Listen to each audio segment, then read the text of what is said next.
Baik, hari ini kita akan membahas dua topik yang berkaitan dengan surat-surat Paulus dan surat-surat pseudo Paulus yang akan disampaikan oleh teman-teman kita.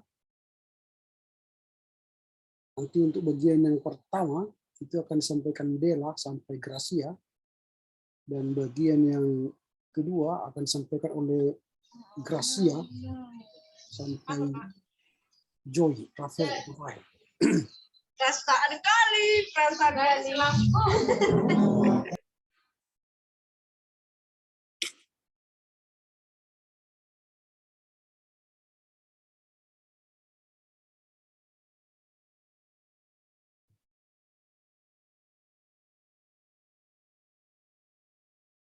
Oke, saya ulangi. Kita akan membahas bagian yang pertama nanti surat-surat Paulus oleh Bella sampai Gina. Lalu bagian yang kedua surat pseudo Paulus dari Gracia sampai Joshua. Tapi ada satu orang yang tidak mengirimkan. Ini saudara Hokop. Apakah Hokop sudah mengirimkan? Sudah, Pak. Di mana dikirim? Di grup, Pak. Grup. Tapi tidak ada tadi Hokop.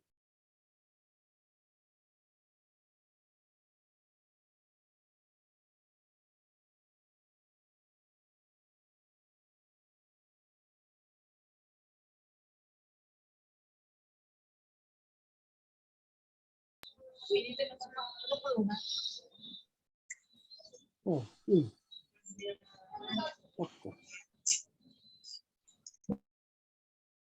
Oke. Sekarang kita mulai dari kelompok pertama, itu surat-surat Paulus.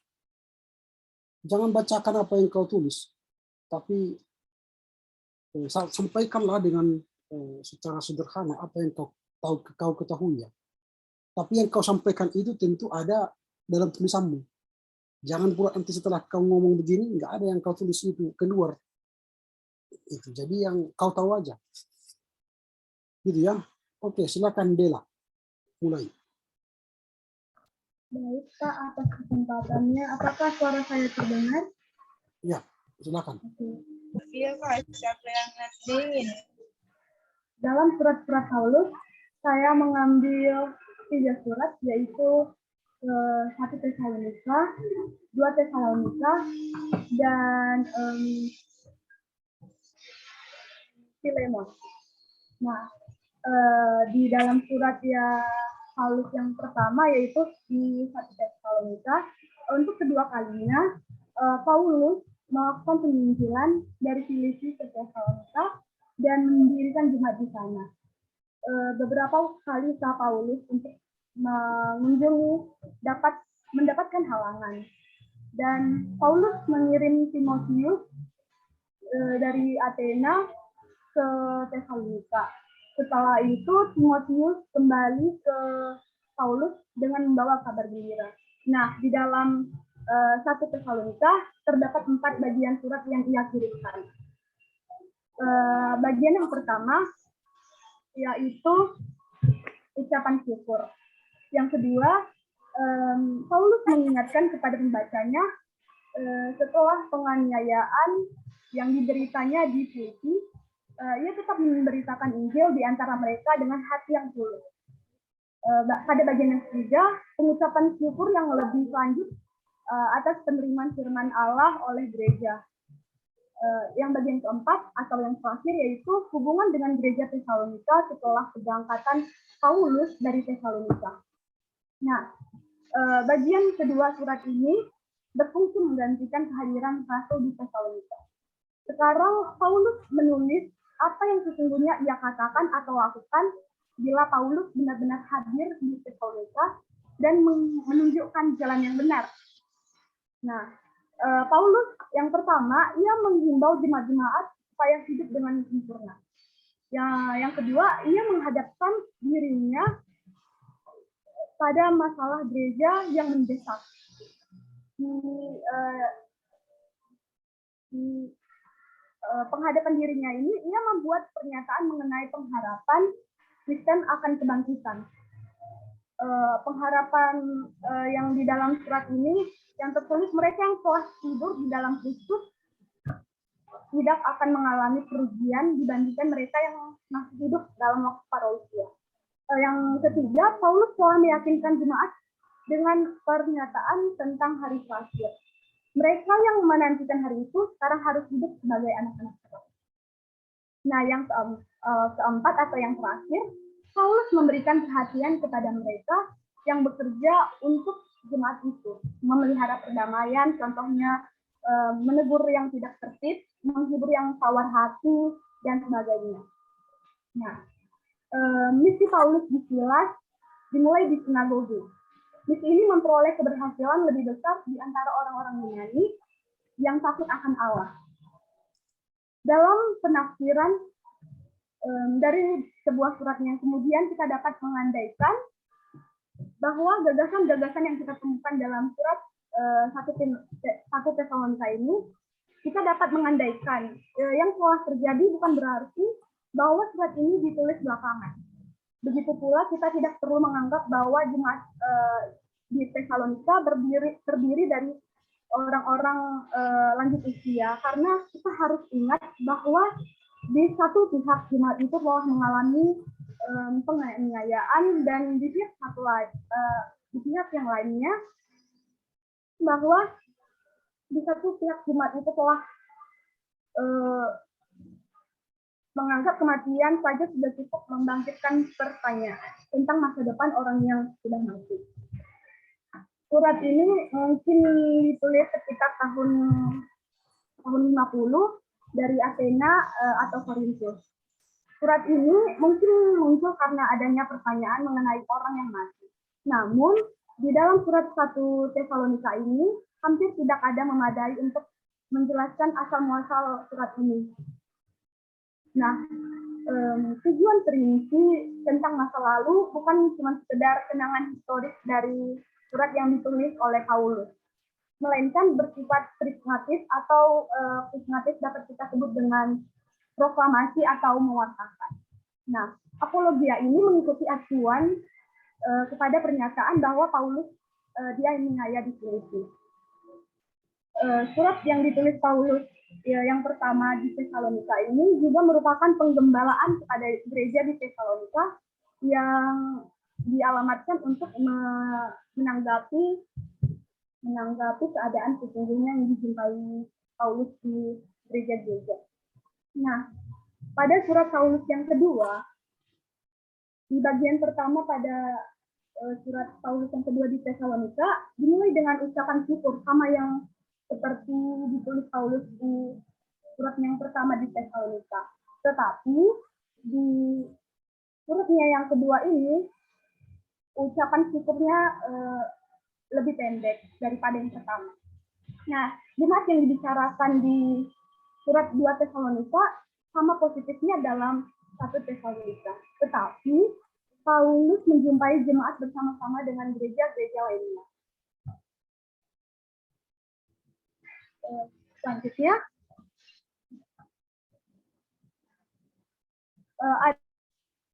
ada pada bagian kedua mengandung suatu yang berkenaan dengan penantian apokalipsis, yang artinya hari Tuhan tidak akan datang dengan segera. Yang bagian yang ketiga, Paulus menuliskan suratnya yang kedua ini untuk memandang masa depan. Yang bagian keempat, Paulus menuliskan surat ini karena jemaat harus memutuskan hubungan dengan mereka yang hidup dengan tidak tertib. Pada bagian ini menjelaskan bahwa Paulus memberikan pemasukannya atau ekstensialnya pada seperti di 1 Tesalonika. Selanjutnya pada bagian surat Paulus yang kedua ini, ia menulis bahwa orang-orang yang fanatik pada eskatologi mengatakan bahwa hari Tuhan telah tiba. Diungkapkan secara gnostik atau secara apokaliptis ketika penulis surat ini Paulus berbicara mengenai pemenuhan. Paulus mengetahui bahwa hari Tuhan telah tiba, dan segi lain mengatakan bidat gnostik adalah cara hidup bermalas-malasan. Nah, ada yang muncul dari kenyataan bahwa penilaian gnostik yang menilai diri telah disempurnakan dalam roh, tak lagi memikirkan keinginan daging atau hal. Kalau kita membandingkan dengan 1 Tesalonika, jelas kita seolah-olah dihadapkan dengan kedua situasi yang amat berbeda sejauh menyangkut jemaat tersebut.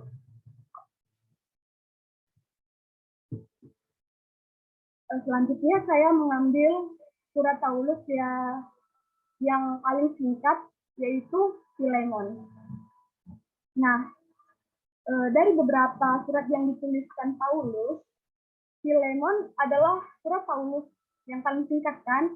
Nah, jelas surat ini singkat karena memberikan kesan sebagai surat pribadi. Surat ini ditulis ketika Onesimus yang melarikan diri dan membawa harta benda milik tuannya. Itu sebabnya Paulus menawarkan ganti diri atau ganti kerugian yang terjadi. Karena pada masa itu, budak kalau kabur merupakan suatu kejahatan yang paling serius. Penting untuk kita ketahui bahwa Paulus menerima keadaan hukum yang berlaku pada saat itu.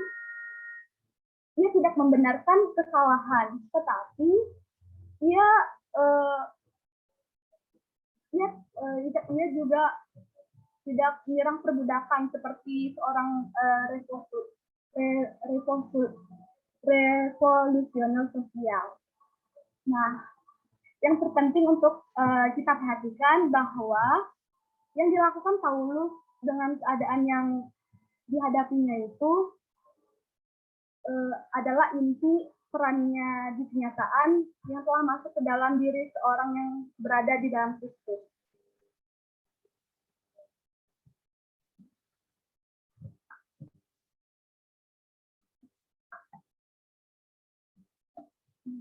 Selanjutnya, surat yang dibahas Paulus kepada surat ini, kepada Filemon, yaitu membahas mengenai penahanan Paulus di Efesus. Dia menulis surat yang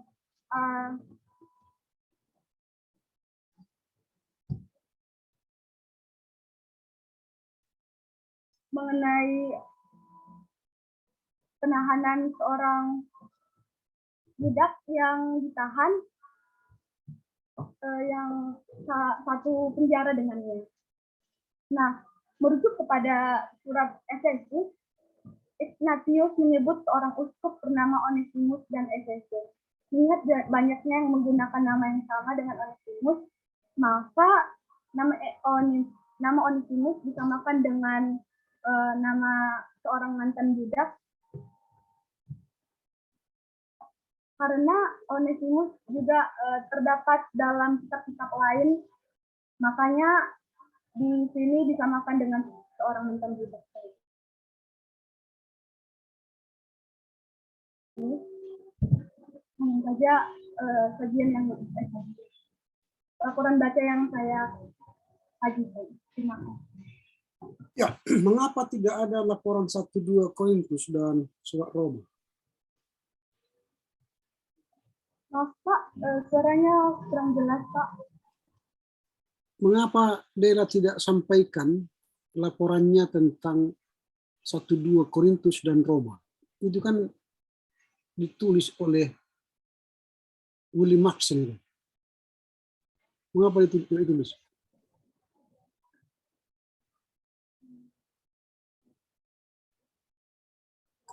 Atau tidak dibaca ini? Yang saya baca hanya ini saja, Pak. Kan saya tugaskan sampai 138. 128 ya, halamannya. Susun silabus. Mengapa sampai halaman Filemon aja? Itu kan sampai halaman membahas surat Filemon itu sampai halaman 84 ya. Yang kita tugaskan itu sampai halaman 128. Kenapa nggak dibaca sampai 108? Bella? Karena Pak, hanya surat Paulus yang ketiga yang itu yang saya baca, Pak. Terus halaman juga udah penuh, Pak. Udah apa? Halamannya juga udah 6 halaman, Pak. Tapi maaf sebelumnya jika saya tidak membaca surat 1 dan 2 Korintus dan surat Paulus. Ya, bukan soal sudah penuh 5 halaman atau 4 halaman. Ya, seharusnya ya dipahami, jangan semua ditulis. Karena makanya saya katakan jangan tulis yang ada di situ. Yang kamu tulis yang kamu ketahui aja. Ini kan tidak sampai pada tugas itu, pada sampai sini. Itu terserah kamu ya. Yang jelas bahwa kami tidak membaca apa yang saya tugaskan. Begitu. Oke, tidak apa-apa. Silakan. Yang berikutnya, yang kedua. Delphi. Baik, Pak. Maaf sebelumnya, Pak, apa suara saya bisa jelas? Kedengarannya, silakan.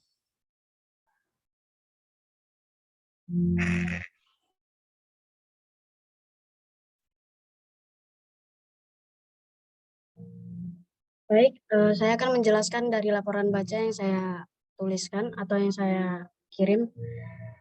Saya membuat laporan baca itu yang terdiri dari 9 surat-surat Paulus. Surat-surat Paulus yang terdiri dari 9. Isinya ada surat Paulus kepada jemaat Tesalonika, Galatia, Filipi, Filemon, Korintus, dan Roma. Dan isinya sebagai berikut, atau saya singkatkan demikian. Tidak ada tanggal maupun peristiwa dalam penulisan surat tersebut.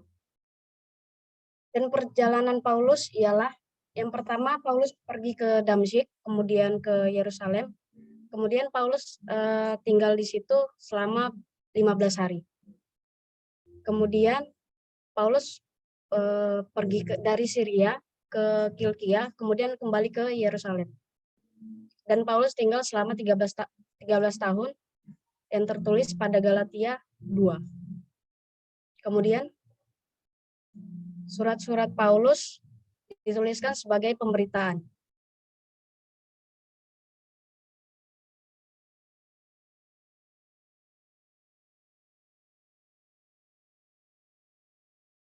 Dalam penginjilan kedua, Paulus datang dari Filipi ke Tesalonika, kemudian mendirikan jemaat atau gereja di sana dengan mengutus Timotius.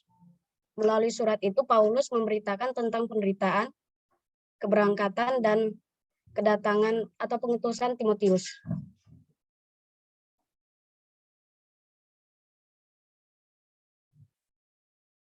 Sewaktu penulisan surat Paulus, mungkin sudah pernah 2 kali ke Galatia, yang tertulis pada Kisah Para Rasul 16 ayat 2. Kisah Para Rasul 16 ayat 6. Di situ dijelaskan Paulus tidak singgah, melainkan hanya lewat saja dan tidak ada misi tertentu.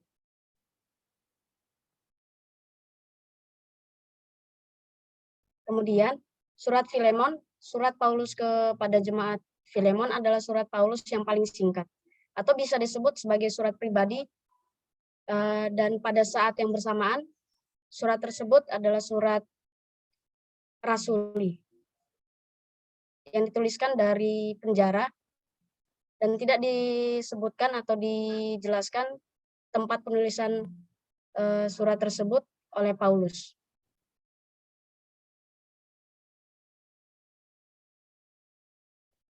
Kemudian Paulus paling tidak sekali dia mengirimkan surat kepada Korintus, begitu juga sebaliknya, jemaat Korintus juga mengirimkan surat kepada Paulus.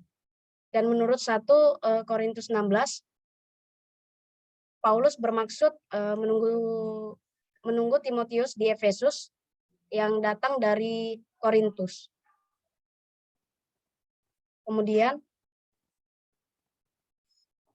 Paulus mengakhiri suratnya dan menafsirkan keberadaan kerasulannya kepada orang-orang Korintus, kepada masyarakat, kepada jemaat Korintus. Dan terakhir, Paulus mengirimkan surat kepada gereja yang tidak didirikan gereja dan tidak pernah dikunjungi sebelum dia meninggal dan dipenjara. Dan itu bisa kita lihat dari surat Paulus kepada jemaat di Roma. Demikian yang bisa saya sampaikan, Pak. Terima kasih, Pak.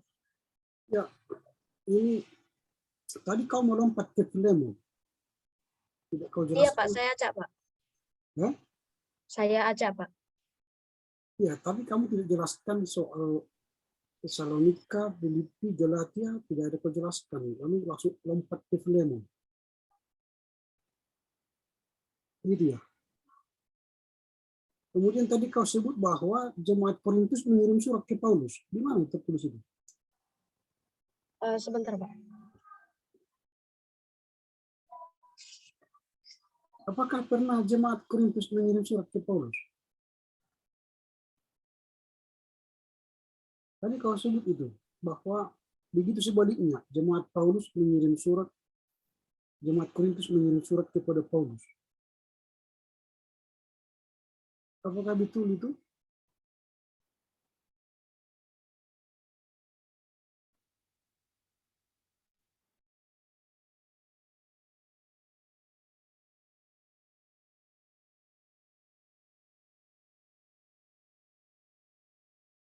Pernah jemaat Korintus mengirim surat ke Paulus?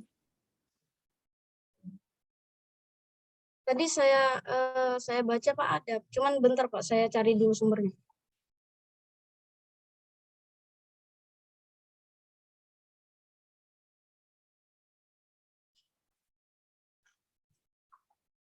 Iya, yang dalam tulisanmu ini nggak ada. Makanya saya katakan tadi, yang kau tulis itu kau pahami, kau terangkan, dan jangan keluar dari situ. Dan apa yang kau tahu tentang itu semua, itu yang penting. Oke.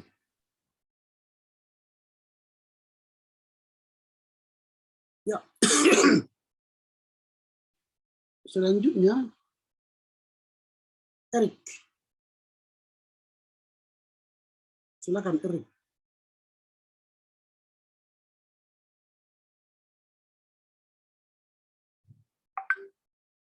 Apakah Erik bersama kita? Iya, Pak. Silakan. Baik, Pak. Saya akan menyampaikan dari laporan baca saya. Jadi, saya membuat di laporan baca saya itu mengenai surat Paulus kepada jemaat Tesalonika, yaitu surat 1 dan 2-nya, dan kitab Paulus kepada jemaat di Galatia. Yang pertama yaitu surat Paulus yang pertama kepada jemaat di Tesalonika. Surat Paulus pertama kepada surat yang pertama ini yaitu ditulis Paulus dengan dua bagian, yang dimana kedua bagian tersebut dibagi menjadi masing-masing menjadi 4 bagian. Dan pada surat Paulus kepada surat Tesalonika ini, yaitu dia mengucapkan yaitu doa pengucapan syukur. Dan doa pengucapan syukur di mana karena jemaat Tesalonika tetap dalam keadaan setia. Dan di sini juga Paulus menekankan yaitu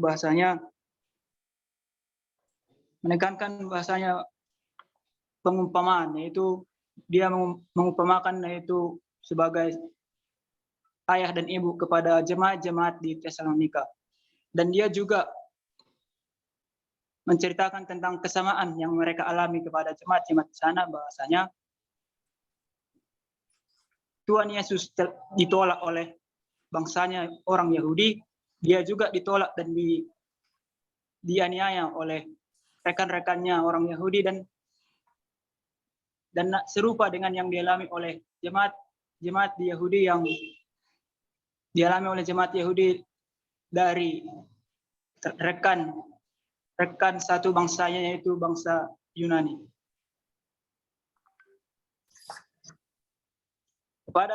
Pada surat Paulus ini juga, yaitu pada keadaan dia tidak dapat kembali lagi ke Tesalonika, dia mendengar keadaan bahwa jemaat di Tesalonika mengalami sebuah masalah. Maka dari itu, masalah yang memprihatinkan. Maka dari itu, dia mengirim Timotius untuk berkunjung ke Tesalonika.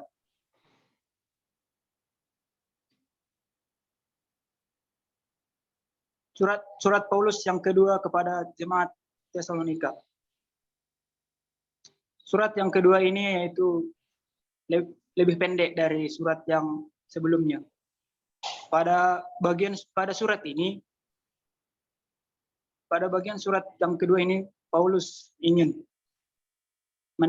menekankan atau lebih memperkuat iman jemaat di Tesalonika, yang dimana pada saat itu masalah seksual yang beredar di kalangan jemaat yang bukan orang Kristen. Maka Paulus menegaskan agar jemaat di Tesalonika agar dapat menjaga kekudusannya dan menjauhi masalah-masalah seksual. Dan dia juga menegaskan kepada jemaat di Tesalonika agar tetap berpegang teguh pada apa yang dikatakan dan selalu berbuat dan selalu mengasihi Tuhan Yesus dan selalu rajin bekerja dan membantu sesamanya. Pada situasi gereja saat itu timbul dari orang-orang yang fanatik pada eskatologi yang mengatakan bahwa hari Tuhan telah tiba. Tapi Paulus menanggapinya dan dia mengatakan bahasanya maksud dari itu yaitu semua orang yang beriman akan yang telah meninggal dan hidup akan beserta Yesus jika dia percaya kepada Yesus. Hubungan antara surat 1 dan 2 Tesalonika, yakni pada surat yang pertama yaitu tentang manusia yang tidak punya jiwa dan beberapa kasus kematian jemaat itu. Tetapi jemaat harus dihibur agar tetap percaya akan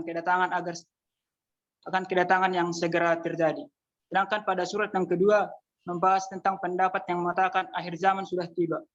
Juga terdapat dalam peristilahan dan kata-katanya. Jadi dikatakan bahwa Paulus menulis surat yang pertama waktunya tidak jauh dari penulisan surat yang kedua. Dan karena itulah dia masih mengingat apa yang dituliskan pada surat sebelumnya.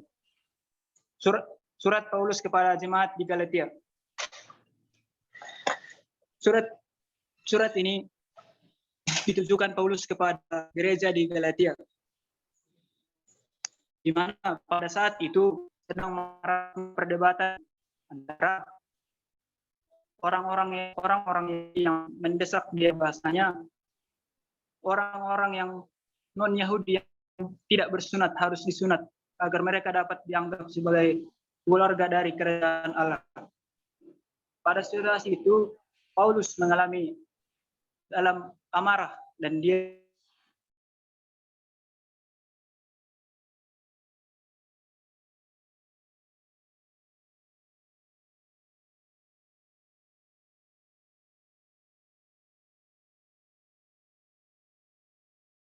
Nah, berhenti.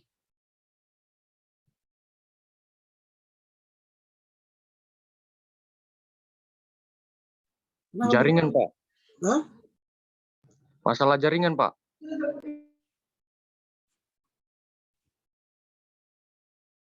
Oke, sambil kita tunggu dia, lanjut kepada Evan. Evan Surbakti. Silakan. Baik, Pak. Dalam laporan pemeriksaan kali ini, saya mengambil 3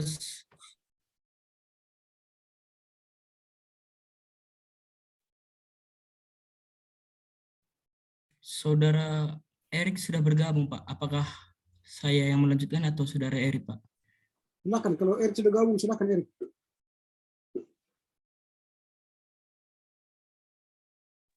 baik Pak, saya akan melanjutkan yaitu penjelasan saya tentang surat Galatia. Jadi surat ini ditulis oleh Paulus yang ditujukan kepada jemaat Galatia, yang dimana pada saat itu sedang marak-maraknya perdebatan, yaitu perdebatan tentang masalah adat istiadat orang Yahudi yang bahasanya yang mendesak agar Paulus menino pendapat mereka agar orang-orang non-Yahudi juga harus disunat agar mereka dapat dianggap menjadi kerajaan Allah. Tapi dalam hal itu Paulus mengalami amarah yang besar dan sehingga dia menulis surat ke jemaat di Galatia. Dan di tengah perdebatan itu Paulus pergi ke Yerusalem dan bertemu dengan rasul-rasul lainnya yaitu Petrus dan Yakobus, di mana Yakobus dan Petrus mendukung pendapat dari Paulus bahasanya orang-orang non-Yahudi tidak perlu melakukan sunat. Pada saat itu Petrus pergi ke Antioquia dan makan. Orang-orang Yahudi menemuinya ke sana dan memperdebat dia, tetapi Petrus tidak mampu mempertahankan pendapatnya sehingga Paulus mengatakan dia itu orang yang munafik.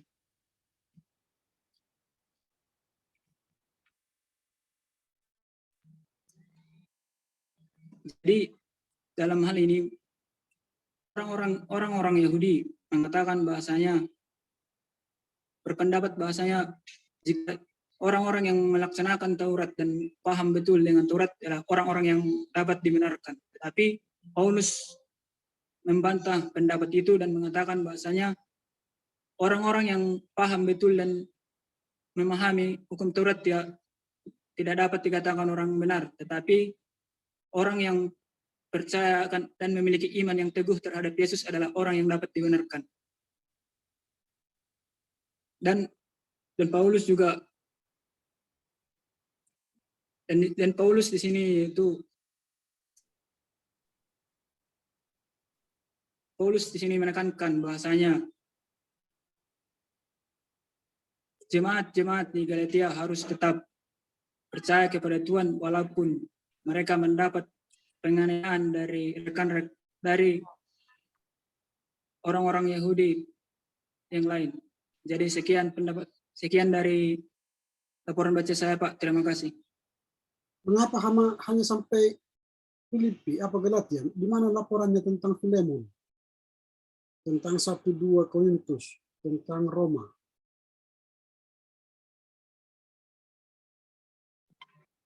Saya cuma membuatnya semalam 3 surat, Pak. Di laporan baca saya, Pak. Apa? Saya mencantumkan 3 surat aja, Pak, di laporan saya, Pak. Kenapa? Kan saya tugaskan sampai 128 halaman. Mengapa tidak baca sampai habis?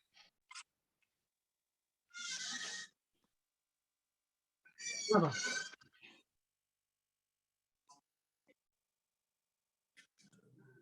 Kenapa Erik? Karena Pak, saya bertanya sama teman Pak, katanya nggak harus semua, tapi harus dipahami gitu Pak. Ya sudah kau pahami sampai halaman 48? Belum Pak. Sudah kau pahami sampai halaman 48? Sudah kau pahami tentang Roma? Belum Pak. Lalu mengapa kau dengar orang lain? Tidak saya dengar, tidak aku yang kau dengar. Atau ada dosenmu yang baru?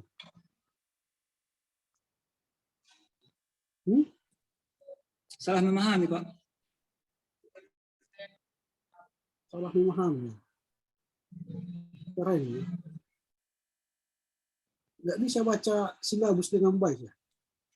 Saya sudah sampaikan juga kan? Kenapa Pak? Saya sudah tuliskan di silabus atau RPS, lalu saya jelaskan lagi kan sampai halaman ini. Lalu kau baca hanya sampai ke Galatia, ke Filipi. Alasannya kau tanya temanmu, katanya tidak semua. Hebat kalian ya. Ada dosen-dosen baru yang mengajar kalian lagi. Ajaran-ajaran sesat. Ya tidak apa-apa. Ya tertentu kan nilaimu kurang itu aja. Kau tidak maksimal mengerjakannya. Oke, lanjut pada Evan tadi. Silakan. Baik Pak, terima kasih atas waktunya. Di sini saya akan menjelaskan mengenai 2 Tesalonika. Saya mengambil 3 surat Paulus, yaitu 2 Tesalonika, Galatia, dan Roma. Yang pertama, Mengapa langsung kedua? sebelumnya saya salah mengambil tanggapan dari penjelasan Bapak 3 minggu lalu, Pak. Saya pikir yang diambil dari surat-surat Paulus yang saya rasa menarik saja. Begitu saya rasa sebelumnya, Pak. Ya, otak kalian otak apa ya? Otak dunia. Saya tidak pernah katakan bahwa kalian suka-suka mencomot-comot mana yang kalian mau sampaikan. Enggak dong. Baca dari awal sampai akhir. Lalu jelaskan mana yang kau bisa mengerti. Bukan berarti langsung ini.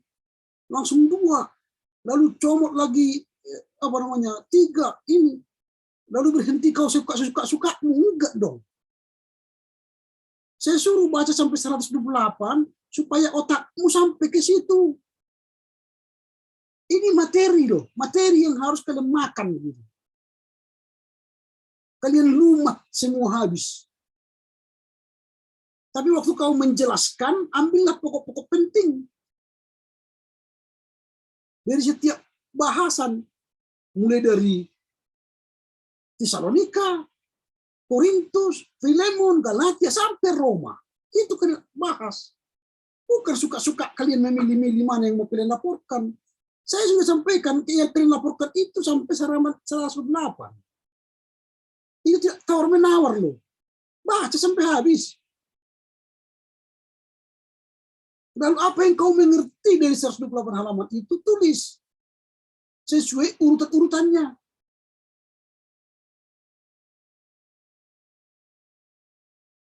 Enak aja kalian berarti.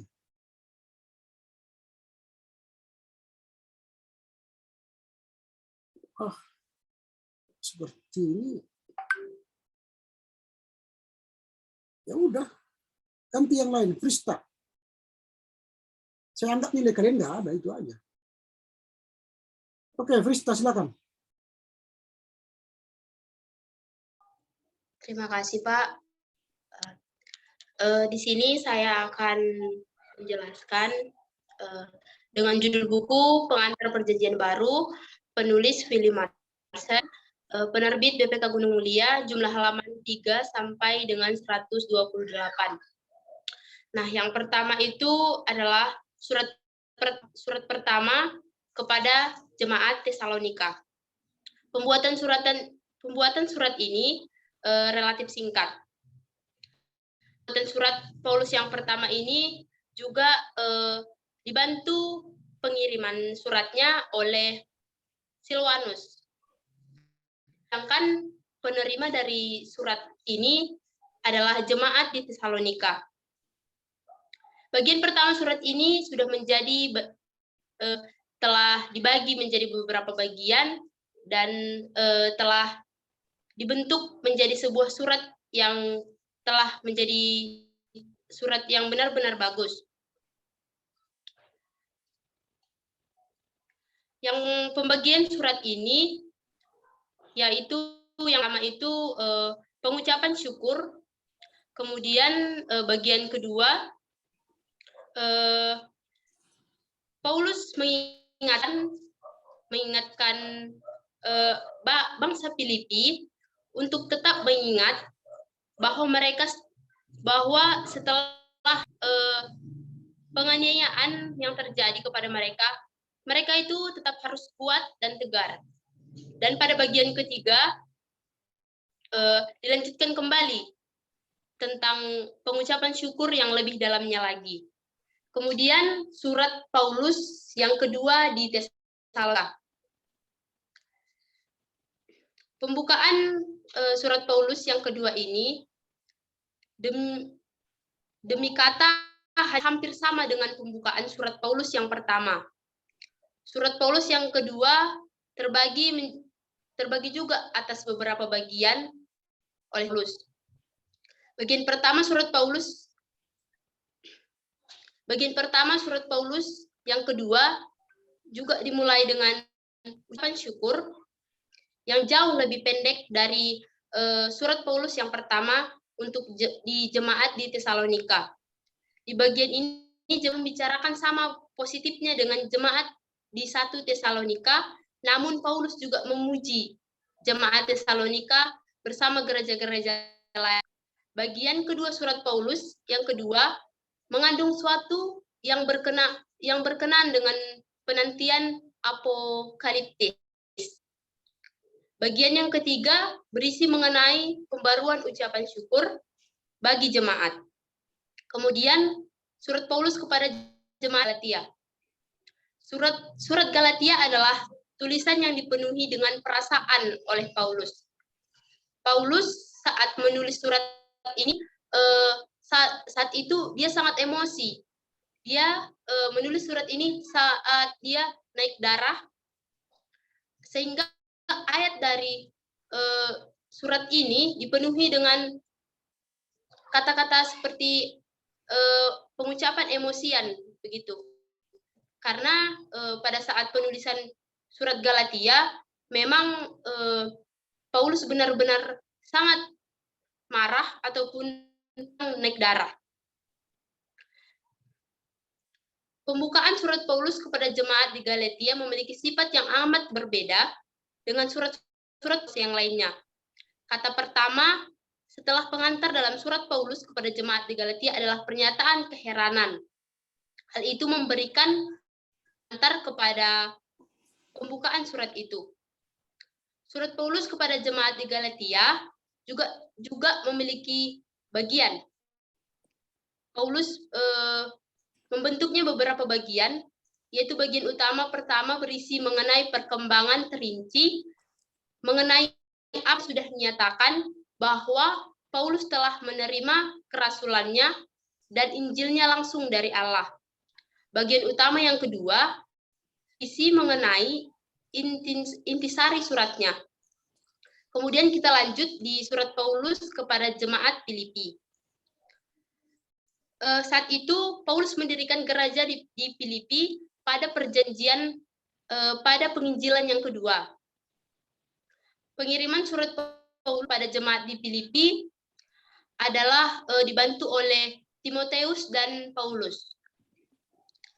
Dan penerima dari surat ini adalah jemaat yang percaya kepada Yesus di kota Filipi. Bagian pertama surat Filipi ini terdapat pengucapan syukur dan doa syafaat untuk gereja. Dalam surat pertama surat ini kita tahu mengenai keadaan jemaat di Filipi. Karena kita tidak dapat mengatakan dengan pasti bahwa apakah Paulus sudah berada di tahanan pada saat itu. Dan dalam bagian surat kedua dapat dijelaskan bahwa keadaan jemaat tidaklah jelas sama sekali. Dan terakhir bagian ketiga ini dimulai dengan seruan baru untuk mengajak jemaat untuk bersukacita. Kemudian surat Paulus kepada Filemon. Dari beberapa surat yang telah saya baca pada buku ini, surat ini yang paling singkat dibuat oleh Paulus. Filemon adalah surat Paulus. Filemon saat menulis surat ini, saat itu posisinya dia itu sedang di dalam penjara. Namun Paulus tidak menyebut tempat dia saat itu berada di penjara. Dia tidak menyebutkan nama kota ataupun nama penjara yang sedang dihuninya. Berdasarkan lingkungan penerimanya, surat ini sebagai surat pribadi, namun pada waktu yang sama, surat ini juga sebagai surat rasuli. Kemudian saya lanjutkan surat Paulus yang pertama kepada jemaat di Korintus. Saat itu Paulus mendirikan gereja di Korintus pada perjalanan penginjilannya yang kedua. Pada pembukaan surat Paulus yang pertama kepada jemaat di Korintus, ia menyebutkan bahwa pengirim surat ini adalah Sostenes dan Paulus, yang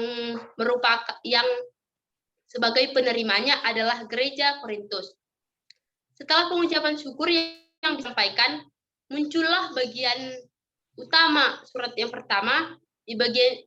Pada bagian ini Paulus mengalihkan perhatiannya kepada pengelompokan di dalam jemaat itu. Dalam pertama kedua juga Paulus menghadapi adanya berbagai skandal di gereja. Di sini Paulus menyinggung sejumlah masalah. Dia mendapatkan masalah. Beberapa masalah tersebut merupakan pelanggaran susila yang sering terjadi di Korintus. Dan ada juga masalah yaitu pemakaian pengadilan sipil yang kafir untuk menyelesaikan perkara hukum. Dan suatu perintah terhadap hubungan dan pelacur, hubungan dengan suatu masalah tentang pelacur. Dalam bagian utama yang ketiga ini,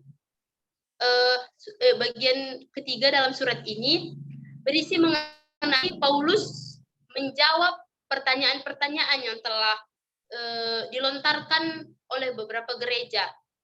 Bagian utama keempat ini mengenai membahas masalah-masalah khusus yang menyangkut ibadah dengan masalah tentang kerudung bagi wanita dan tentang perayaan perjamuan kudus yang layak untuk dilakukan. Dan surat ini pada bagian penutup, Paulus menutup bagian ini dengan menyatakan bahwa ia akan mengatur yang lainnya bila ia datang ke Korintus. Dan ia berjanji ia akan memperbaiki semuanya agar menjadi lebih baik lagi. Kemudian surat Paulus yang kedua di jemaat di Korintus. Pengiriman surat yang kedua ini ditujukan Paulus ke jemaat di Korintus.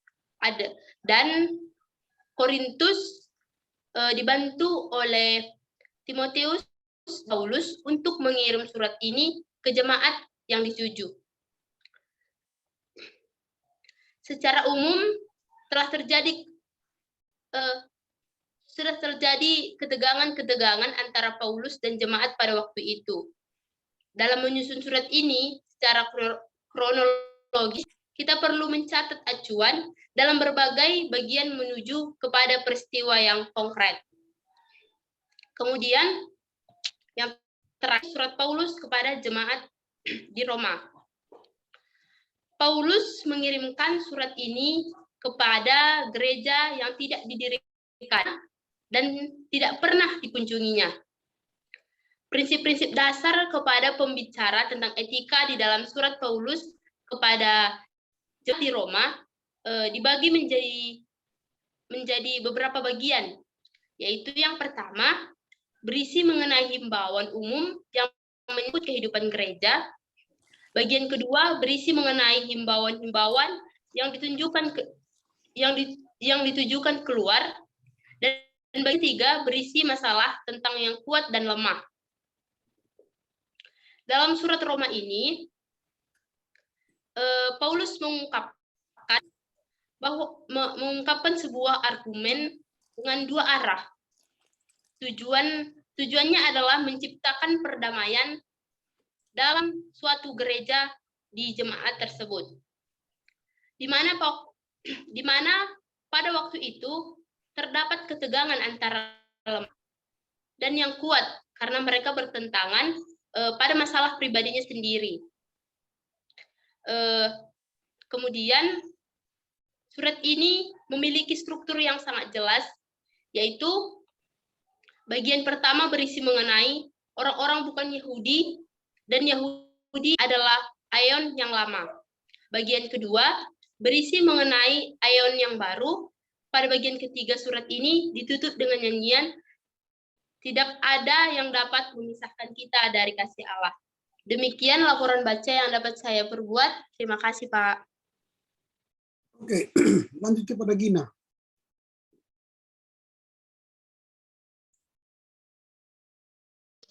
Baik, Pak. Di sini saya akan menjelaskan surat-surat Paulus. Nah, bagaimana surat-surat Paulus? Dalam surat-surat Paulus, kita tidak memperoleh mengenai baik tanggal atau peristiwa yang disebut di dalamnya. Namun, kita dapat mengetahui atau menyusun kronologi Paulus yang relatif. Paulus sebelumnya menghina atau menganiaya paguyuban orang Kristen, yang dimana Allah juga menyatakannya atau menyebutnya Paulus ini biasa disebut dengan pengalaman Damsyik. Paulus tidak langsung pergi ke Yerusalem, tapi ia pergi terlebih dahulu ke Arabia dan setelah itu ke Damsyik. Setelah dari Damsyik, ia pergi ke Yerusalem guna menemui Kefas. Apa itu Kefas? Kefas itu adalah Simon Petrus. Dan dia tinggal di sana selama 15 hari. Setelah itu, Paulus pergi ke daerah Syria, Kilkia, di daerah sekitar Antiokhia dan Taurus. Di sana, di Taurus ini, Paulus berjumpa dengan Barnabas, sehingga Barnabas mengajak Paulus ke Antiokhia. Mereka di sana bekerja dengan rajin dan memperoleh hasil selama setahun. Dan dari situlah Paulus berangkat atau melakukan berbagai perjalanan misionaris. Apa itu surat Paulus yang pertama? Surat Paulus yang pertama itu adalah surat ke jemaat di Tesalonika. Pada perjalanan Paulus dari Filipi ke Tesalonika, Paulus mendirikan jemaat di Tesalonika. Isi surat Paulus ke jemaat Tesalonika itu relatif singkat. Dan siapa saja yang menerima surat-surat ini? Yang menerima surat-surat ini adalah jemaat di Tesalonika, ibu kota Makedonia, provinsi Romawi. Dan terdapat 4 isi surat, yakni yang pertama itu pengucapan syukur, yang bentuknya serupa dengan pengucapan syukur surat-surat lainnya. Namun ada hal ini dikarenakan ia menerima firman Tuhan dan penderitaan yang berat sekalipun, namun ia tetap dilimpahi sukacita. Lalu yang kedua itu adalah Paulus kembali menoleh ke masa lampau. Di sini juga Paulus mengingatkan bahwa setelah penganiayaan yang dideritanya di Filipi, tetapi ia tetap memberikan Injil ini kepada jemaat-jemaat yang tulus di Tesalonika. Yang ketiga itu pengucapan lanjut atas penerimaan firman oleh gereja. Di sini juga dijelaskan bahwa penganiayaan yang diderita oleh orang Kristen di Tesalonika Yang keempat itu adalah hubungan dengan Tesalonika dan keberangkatannya dari Tesalonika. Berkali-kali Paulus ini dia ingin kayak mana ya? Dia ingin datang kedua kali ke jemaat Tesalonika ini supaya melakukan kunjungan. Namun ada saja selalu halangan yang ia tidak datang ke jemaat tersebut. Tapi ia mengirimkan Timotius untuk memperkuat jemaat di sana. Lalu dari sinilah ada kabar gembira yang dibawa Timotius. Latar belakang makalah ini adalah surat Paulus yang pertama di jemaat Tesalonika ini dimulai dari sejarah keterlibatan Paulus dengan gereja tersebut, yaitu mulai dari pendiriannya, keberangkatan rasul sampai ke pengurusan Timotius. Dan latar belakang dari tujuan dari ditulisnya surat Tesalonika ini adalah ditulis untuk memberikan dorongan kepada jemaat di Tesalonika. Namun ada hal yang lebih saya lihat dari buku tersebut, yaitu masalah sebenarnya bukanlah kenangan masa lalu, melainkan maju ke masa depan. Surat-surat yang ketiga, surat Paulus yang kedua kepada jemaat di Tesalonika. Surat ini sama hampir dengan 1 Tesalonika, namun kesimpulannya telah diperluas. Paulus menghadapi salah satu tangkap yang menerangkan masalah parusi. Dan salam pembuka pada surat ini juga relatif singkat. Situasi gereja pada Tesalonika ini juga dengan bidak gnostik, yaitu hidup dengan cara bermalas-malasan dan tidak tertib. Anggota gereja mengambil keputusan bahwa kedatangan Yesus tidak lama lagi atau sudah dekat, sehingga tidak ada gunanya lagi kita bekerja. Sehingga banyak kekeliruan yang harus disingkirkan. Karena bidat gnostik ini menjadi salah satu yang menyebabkan Tesalonika ini ditulis. Hubungan antara 1 Tesalonika dan 2 Tesalonika ini yakni akan merasakan kesukaan di mana menduga bahwa 1 Tesalonika terlebih dahulu. Tapi 2 Tesalonika menyarankan bahwa surat-suratnya lebih dulu ditulis dari Paulus. 1 Tesalonika jelas merupakan surat pertama Paulus kepada gereja. Dan segala sesuatu yang telah terjadi sejak pendiriannya gereja itu sampai ke penulisan yang sudah dijelaskan tersebut. 4. Surat Paulus kepada jemaat di Galatia. Nama Galatia adalah bentuk dari kudian dari Ketlai dan menandakan penghuni Gaul yang berimigrasi sejak abad ke-4 sebelum Masehi dan menetapkan dia di sana sampai sejak tahun 280 Masehi.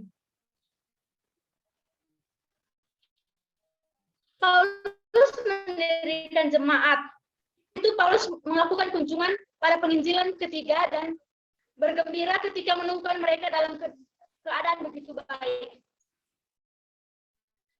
Dalam penulisan ini, penulisan isi surat Paulus tersebut di jemaat Galatia terkoyak antara kesedihan memikirkan orang-orang Galatia itu cepat mundur.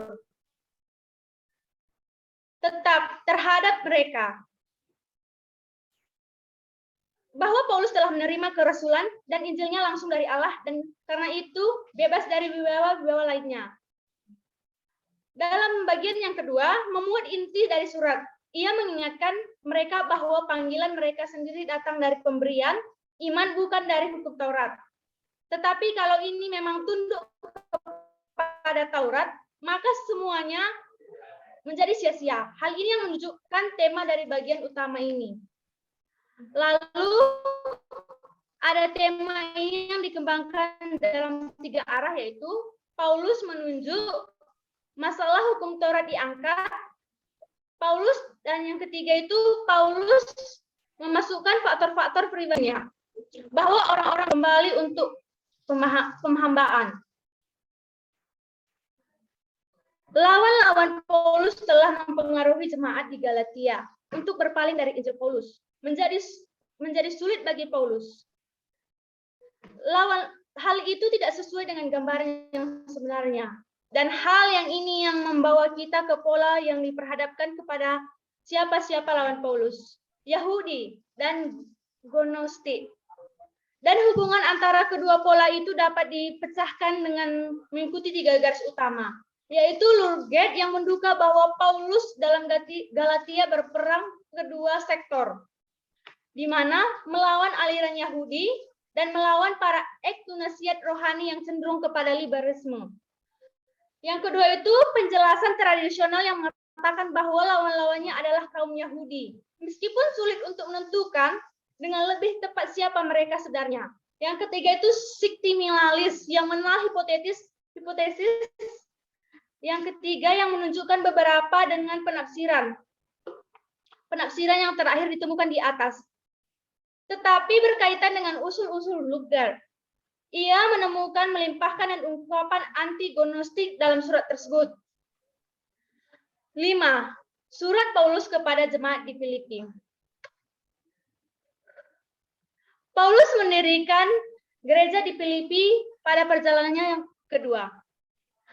Paulus memiliki hubungan yang sangat hangat dengan gereja di Filipi. Bagaimana pengantarnya? Menyebutkan bahwa Paulus dibantu oleh rekan-rekan kerjanya seperti Timotius dan mengirimkan surat kepada Filipi. Surat ini terutama diwujudkan kepada semua orang percaya yang tinggal di Filipi dan para pemilik jemaat dan diaken. Walaupun surat ini ditulis di dalam penjara, tetapi Paulus sangat mengucap syukur dan berdoa bagi jemaat Filipi karena ia tetap yakin akan iman jemaat di sana. Yang keenam itu surat Paulus kepada jemaat di Filemon. Filemon adalah salah satu surat yang paling singkat. Surat ini adalah surat permohonan kepada Filemon, dituliskan pada waktu Paulus itu di penjara. Filemon dimohonkan untuk berbaik hati terhadap Onesius, budaknya yang melarikan diri, dan bertobat menjadi Kristen. Filemon juga dianjurkan berbuat baik. Terdapat pada ayat 1, dan jangan melaksanakan hukuman yang berlaku atau hukuman yang mencakup hukuman mati, yaitu menurut hukum Romawi boleh dilakukan. Seorang uskup dari Efesus bernama Onesius yang berarti berguna, maka Paulus membuat permainan dari kata ayat 1, yaitu bahwa Onesius telah bertanggung jawab menyusun kumpulan-kumpulan surat-surat Paulus. Filemon hidup di Kolose, yang jauh di dekat Efesus dari Roma. Maka mestinya Filemon ini dikirimkan bersama surat Kolose. Dapat disimpulkan dari 1 Korintus 15 ayat 32. Ada juga dugaan pemilik budak Onesius adalah Akaperpus, atau terdapat di pada ayat 2. Ada juga dugaan pemilik di sini juga menekankan kepada Filemon bahwa sesungguhnya Paulus menerimanya. Juga jelas di perlembagaan itu sendiri tidak dikutuk. Walaupun iman Kristen menghendaki suatu hubungan yang sama sekali antara hamba dengan majikan. Yang ketujuh itu surat Paulus kepada jemaat di Korintus. Paulus mendirikan gereja di Korintus pada perjalanan penginjilan yang kedua. Tidak ada petunjuk mengenai kunjungan lain di luar kunjungan pertama Paulus. Tapi sepucuk surat pengembalaan memperingati hal yang mempengaruhi buruknya normal telah ditulis. Orang tanpa alasan dan menyembarangkan aku akan menulis surat ini.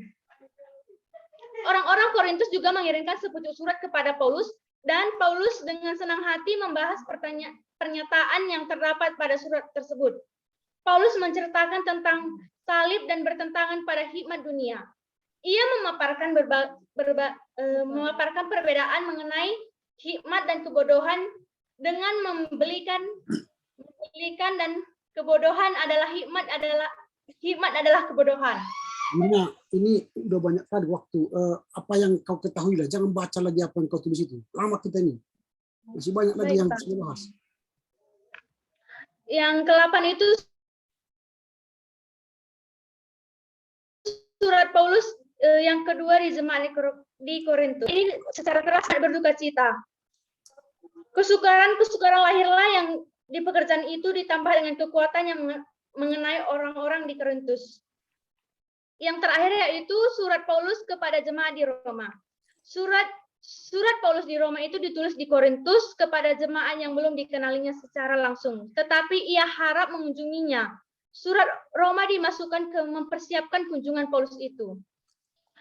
Paulus menuliskan dan memberikan uraian hatinya mengenai pengertian tentang gereja, Kristen dan hubungannya dengan orang Yahudi, siapa Tuhan Allah yang membuat perjanjian.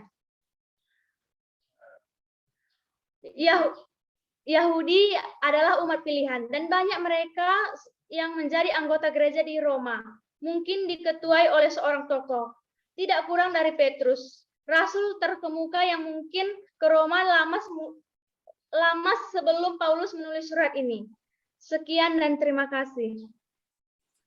Baik.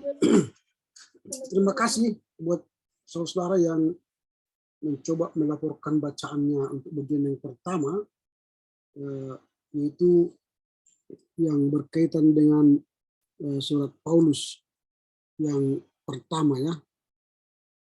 Dan apa yang telah kalian laporkan itu tentu ada beberapa catatan yang harus saya sampaikan berkaitan dengan laporan baca kalian. Bagi saudara-saudara yang tidak memenuhi persyaratan tentu akan mengalami pengurangan nilai, karena saya tidak pernah mengatakan bahwa kalian hanya melaporkan apa yang kalian mau laporkan. Yang saya katakan ialah melaporkan apa yang kamu tahu. Artinya apa yang kamu tahu dari semua topik yang diberikan kepada kalian, bukan apa yang kamu mau laporkan. Beda itu kan. Yang kamu laporkan, nomor 2 lah, nomor 3, nomor 4, yang lain-lain tidak kau baca, itu enak di kamu itu. Yang mau saya katakan, apa yang kamu tahu dari semua yang kamu baca. Itu yang hendak saya sampaikan kepada kalian. Sehingga kalian tidak hendak menyampaikan kesukaan hati kalian. Bukan. Nah itu ya. Jadi supaya jelas itu bagi kalian yang hendak membuat laporan minggu depan. Jadi bukan mau-maunya kalian ya. Ikuti aja aturan mainnya. Ikuti silabus, kerjakan apa yang diminta silabus, maka kamu akan mendapatkan nilai yang baik. Itu. Jadi surat-surat Paulus ini disebut dengan istilah proto Paulus. Nah, proto Paulus sebentar.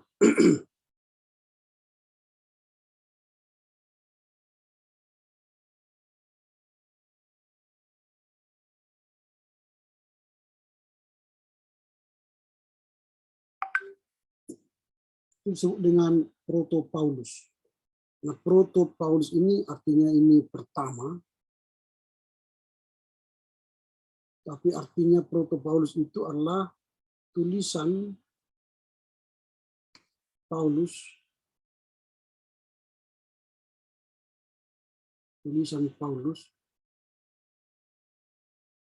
yang asli. Jadi Paulus yang menulisnya. Artinya dalam pemikiran proto Paulus itu terdapat pemikiran Paulus yang asli. Jadi bahasanya, struktur pemikirannya, kronologi sistematika pemikirannya itu masih Paulus. Itu proto Paulus. Nah, proto Paulus itu atau tulisan-tulisan pertama atau tulisan-tulisan Paulus yang asli itu dimulai dari kitab 1 Tesalonika. Kemudian 2 Tesalonika.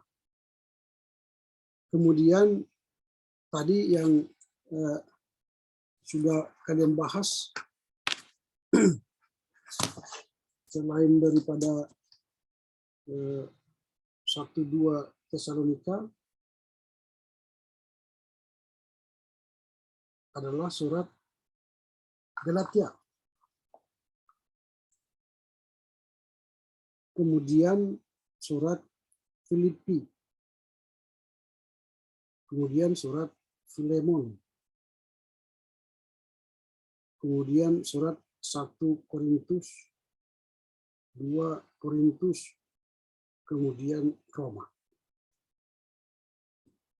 Berarti ada 1, 2, 3, 4, 5, 6, 7, 8. 8 surat yang disebut dengan proto Paulus. Ini yang asli. Nanti setelah ini kita akan bicara soal pseudo Paulus. Pseudo bisa diartikan kedua atau bisa diartikan palsu atau dangkal atau sedikit. Artinya pemikiran Paulus itu dangkal sekali atau sedikit atau bahkan palsu. Tapi kalau di proto ini itu asli pemikiran Paulus. Nah itu. Nah, kemudian dalam rangka menulis pemikiran-pemikiran Paulus di dalam surat-suratnya, dalam laporan baca kalian itu, harus kalian melihat nanti misalnya 1 Tesalonika, ketika kalian menulis 1 Tesalonika, yang kalian perlu laporkan di situ ialah isinya, lalu latar belakangnya, lalu apalagi tujuan penulisan, lalu apalagi masalah yang ditimbulkan di sana, atau apalagi sastra atau setting life tadi di situ kan. Nah itu, ini harus diurai ketika kalian membaca setiap kitab. Tadi laporan-laporan kalian semua tidak begitu banyak mencantumkan ini. Karena ini bagian dari pembimbing. Kalian harus banyak mengetahui isi dari sebuah kitab Tesalonika, apa isinya, apa latar belakangnya, tujuannya, apa masalah yang ditulis di sana, atau ada di sini masalah kepengarangan,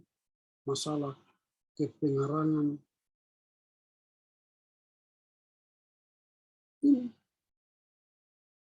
Jadi bentuk sastranya itu kan berbeda-beda. Ketika kalian tadi membahas soal Tesalonika, pasti beda ketika kalian membahas soal Filipi atau Galatia. Pasti beda. Ada yang dibahas di sana. Nah ini yang tidak terlihat dari laporan baca kalian. Nanti minggu depan, siapapun yang akan melapor, ini harus kalian tampilkan. Minggu depan kita kan sudah masuk pada surat Am. Apa itu surat Am nanti ya kita lihat minggu depan. Oke, ini kita anggap selesai dan kita akan masuk pada bagian yang kedua, yaitu pseudo Paulus yang akan disampaikan oleh teman-teman kita, mulai dari Gracia ya. Mulai dari Hokop, ya Hokop. Silakan Hokop.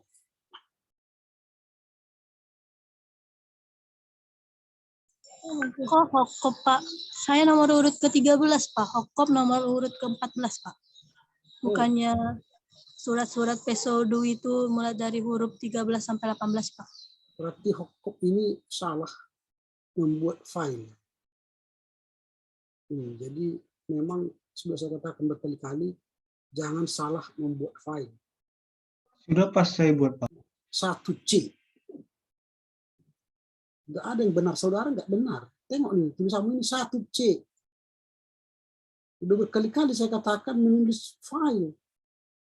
Masa kamu nggak tamat lagi? Saya sampaikan kemarin ada angka Romawi, ada angka Arab. Ini angka Arab. Yang kita butuhkan angka Romawi. Makanya pakai mata itu dan otak itu berpas mendengar perintah. Oke, silakan Gracia. Baik Pak, terima kasih. Di sini saya akan menjelaskan secara singkat mengenai surat-surat Pesodu Paulus. Surat-surat Pesodu Paulus itu ada 4. Yang pertama, surat Paulus kepada jemaat di Kolose. Yang kedua, surat Paulus kepada jemaat di Efesus. Yang ketiga, surat-surat pengembalaan. Yang keempat, surat-surat kepada orang Ibrani. Yang pertama, surat-surat Paulus kepada jemaat Kolose. Kolose adalah sebuah kota ibarat daya Frigia di lembah Likus bagian hulu pada jalur perdagangan besar di Efesus. Di Kiria dan Syria di surat Paulus kepada jemaat sebagai anak dari kasih Allah yang membawa penebusan dan pengampunan keadaan gereja di Kolose. Banyak jemaatnya terancam ajaran sesat Gnostik Yahudi, tetapi kita tidak dapat memastikan seberapa jauh ajaran itu menyusup. Gnostik merujuk pada bermacam-macam gerakan keagamaan yang beraliran sinkritisme pada zaman dahulu kala. Yang kedua, surat Paulus di Efesus. Hubungannya surat Paulus dengan Kolose, adapun persamaannya yang harus memberitahukan kepada penerimanya tentang keadaan Paulus dan menghibur hati mereka, tetapi daftar salam yang panjang dalam Kolose tidak ada dalam Efesus karena ada 29 kata yang sama dalam nas, sementara nas-nas yang sejajar lainnya kesamaan yang hanya mencakup 7 kata. Efesus merupakan surat edaran yang salinannya memiliki salinan kasar dan catatan-catatan. Yang ketiga, surat pengembalaan. Surat pengembalaan ya, terbagi menjadi 2, yaitu surat 1 dan 2 Timoteus dan Titus, berbeda dengan surat-surat perjanjian baru lainnya. Yang ditulis oleh Paulus dalam hal ini, surat ditujukan kepada seseorang. Surat ini merupakan surat pribadi daripada surat kerasulan yang diberi mengenai masalah pribadi Filemon.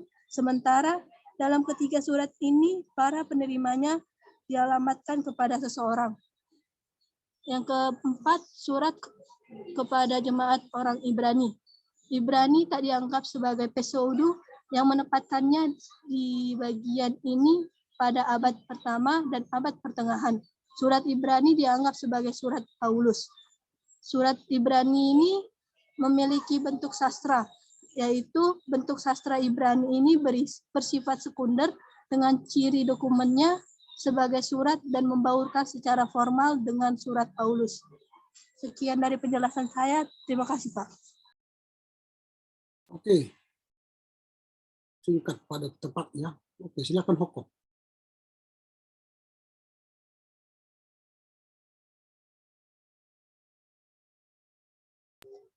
Baik, Pak.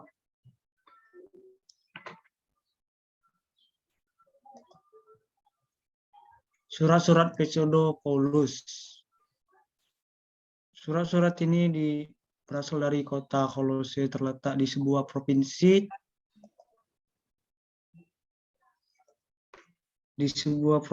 Romawi di Asia Kecil, tepat di rute perdagangan timur barat yang melintas dari Efesus ke Tarsus dan ke Syria. Paulus tidak pernah berkunjung ke Kolose, namun dalam suratnya Paulus menyebut orang-orang Kristen di Kolose sebagai saudara-saudara yang kudus dan yang percaya dalam Kristus di Kolose. Para yang disebut Paulus sebagai yang bagi kamu adalah pelayan Kristus yang setia melayani di kota itu. Mungkin ketika Paulus tinggal di Efesus hampir 5 tahun sebelumnya, ketika semua penduduk Asia mendengar firman Tuhan, maka Filemon Apia, Akipus, Eparas, dan orang-orang lain datang kepada pertobatan. Mereka semuanya menjadi saksi Kristus yang efektif di wilayah itu. Gereja di Kolose terdiri dari orang-orang Yahudi maupun dari bangsa kafir. Paulus menulis surat Kolose sebab ada ajaran sesat yang diajarkan dan harus diperbaikinya. Tidak begitu jelas apa ajaran itu, tetapi mereka mempunyai pendapat yang aneh tentang kedewasaan Kristen. Mereka memikirkan adanya syarat-syarat berupa pantangan-pantangan, makan, hari-hari suci, dan bahkan penyembahan kepada para malaikat. Dan tujuan dari surat ini adalah untuk menekankan keunggulan Kristus atas segala sesuatu. Karena di dalam dialah telah diciptakan segala sesuatu yang ada di sorga dan yang ada di bumi. Telah kepala tubuh, yaitu jemaat. Karena di seluruh mengingatkan jemaat bahwa segala sesuatu ada oleh atau melalui Kristus, dan segala sesuatu diciptakan untuk Dia dan demi kemuliaannya. Selain itu, ditekankan pula bahwa hanya Kristus melalui firman-Nya yang dapat memenuhi segala kebutuhan rohani kita. Gereja di Kolose juga diperhadapkan dengan beberapa orang percaya dari kalangan Yahudi yang masih percaya bahwa orang-orang Kristen dituntut agar tetap mentaati hukum-hukum penyembahan kepada malaikat-malaikat. Sejak awal penciptaan, Kristus sudah menguasai kekuasaan itu, sebab Dialah anak dan gambar Bapa. Tetapi dalam ciptaan, baru Kristus menguasai daya-daya itu.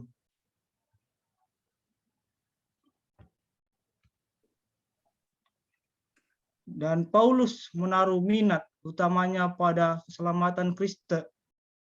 Tetapi karena pertikaian itu, ia memperluas karya Kristus sampai merangkum seluruh dunia dan jagat raya.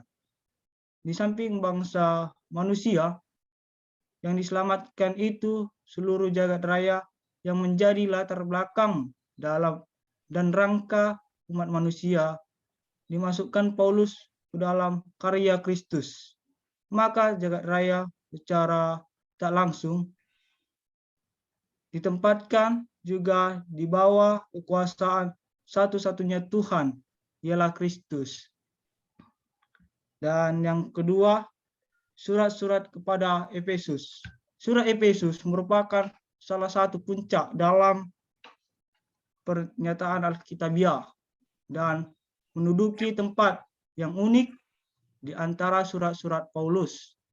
Surat ini tidak ditulis sebagai jawaban terhadap suatu kontroversi doktrinal atau persoalan pastoral seperti banyak surat lain. Rasul Paulus tinggal di Korintus lebih dari 1,5 tahun. Kemudian ia berlayar bersama dengan Aquila dan Priscilla ke Efesus dan meninggalkan mereka di sana untuk melanjutkan pelayanannya. Ia meneruskan perjalanannya ke apa? apa? Yang kau baca itu apa? Tentang apa, Pak? Tentang apa? Yang di tulisanmu nggak ada. Aku cari yang kau katakan ini nggak ada di dalam yang kau tulis ini. Di mana yang kau tulis itu? Yang kau katakan itu tadi di mana di dalam tulisanmu? Enggak ngerti aku. Aku cari nggak dapat. Yang kau baca tadi itu dari mana?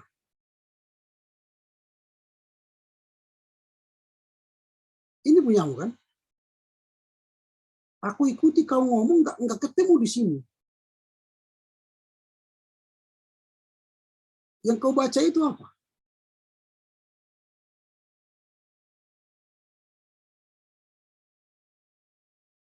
Kalau kau masih baca buku yang itu, lalu kau tulis ini, ngapain kami dengar kamu? Capek kami, habiskan waktu. Yang kami minta, yang saya minta ialah sampaikan apa yang kamu tahu. Bukan kau baca lagi buku itu berulang-ulang. Dan bukan kau baca lagi ini yang kau tulis ini. Tapi apa yang isi yang kau pahami, itulah kau sebutkan. Ini saya baca-baca, nggak ada yang apa yang kau sebutkan, itu nggak ada di sini. Yang kau baca itu apa?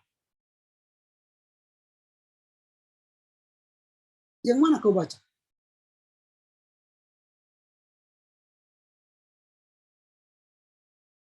Itu bukan apa, suaramu nggak kedengaran. Mic-mu tidak hidup, mic-mu tidak hidup.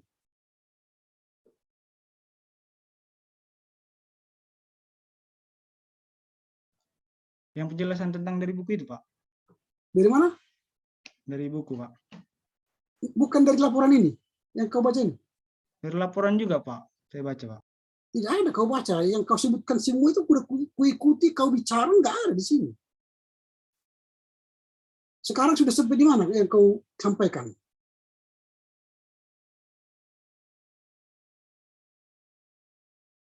Sudah sampai di mana? Sudah sampai sini kah? Sampai di mana? Tadi Sampai kau masih bicara Efesus. Efesus ini kan ini. Tak ada kau hubung di sini, nggak ada kau jelaskan, kau sampaikan apa yang kau bicarakan itu di sini. Saya baca, nggak ada. Kutunggu-tunggu kau masuk ke sini, nggak ketemu juga. Kutunggu-tunggu kau masuk ke sini, nggak ketemu juga. Kutunggu-tunggu kau masuk ke sini, nggak ketemu juga. Mana yang kau baca? Ini nggak ada. Saya tunggu-tunggu kau bicara ini, nggak jumpa, nggak ada kau sebut ini. Jadi yang kau sebutkan itu apa? Dari mana?